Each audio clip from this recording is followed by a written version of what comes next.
Sif number 8. When he recites the concluding words of the Shema, Ani HaShem Elokeichem,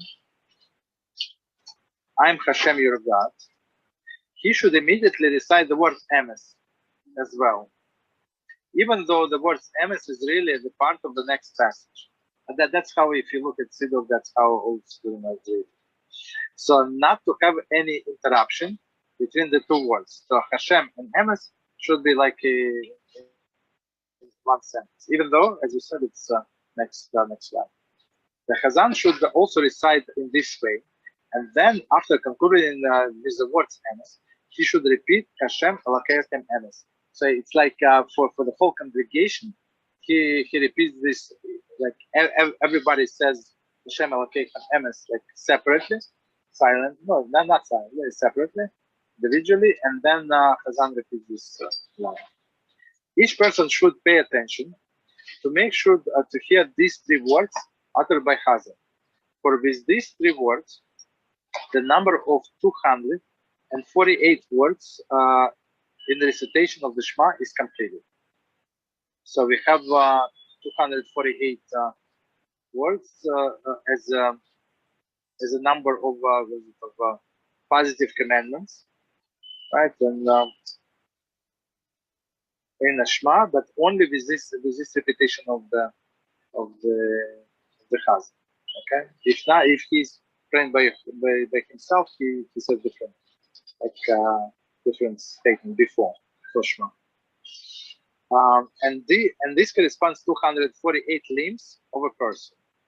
Okay. So this commentary, when Shema is recited properly, each word becomes a source of a well-being for one limb of the body. So that's how it is important to recite the Shema properly, because all of the limbs they get nourishment from the Shema. Right? It is therefore important to bring the total number of the words recited Shema to 248, in order that every limb of a person will be so affected. However, the total amount of the words of all three passages is only 245. Right? The Chazan therefore repeats, and the congregation listens to HaShem Elokeichem emes to make up for missing three words. Okay. So, right, continue.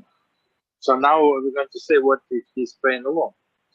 One who is praying alone and will not hear Chazan's repetition of HaShem Elokeichem emes should say before starting his recitation of the Shema the word Kel Melech Ne'eman. So I'm mispronouncing, right? Kel Melech. God, trustworthy king. So it's before the reading of the Shema. To complete these three words, a number of 248. So does not say here, but Kel Melech Ne'eman is actually states Amen is